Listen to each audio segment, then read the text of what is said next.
wanted to test all three to see which one has like the most concentrated carbon dioxide.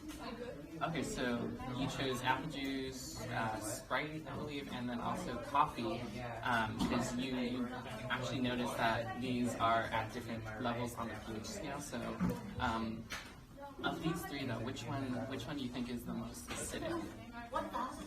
Soda. Soda? Soda? Okay, so let's put this one on the left side, just so that. And then of coffee and of apple juice, which one do you think is slightly less acidic?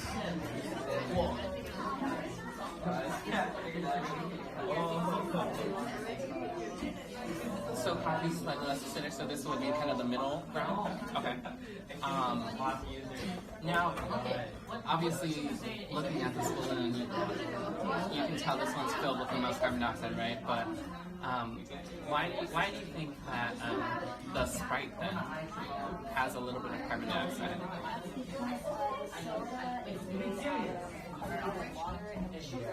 So the carbonation from the soda, fortunately, over time, this flattens out, therefore the gases don't fill it up all the way, such like what the apple juice did. Okay. One second. So then, oh, you can. I'll give you your take. Okay, so then you also, I forget to mention this, but one of you said that this is more acidic, right? So, do you think having the yeast submerged in an acidic solution will kind of allow it to produce the carbon dioxide, or do you think it'll be? What do you think it'll happen? What will happen to the yeast? I think there has to be a mixture of basically acidic, like the apple juice, to help make the gases. That is why the apple juice was created Okay. And I told you all, like, black coffee itself doesn't have any sugar, and obviously yeast needs a sugar food source to be able to produce carbon dioxide, so I think it's really good that this didn't actually produce anything, so you know that you did this part right. What else do you notice about the apple juice that might suggest it produced some gas? Okay, so Anila pointed out there's bubbles, so that's the remnants of the yeast actually producing the ethanol and the carbon dioxide, which is filling this balloon. Whereas in the Sprite, look, there's like no bubbles floating at the top.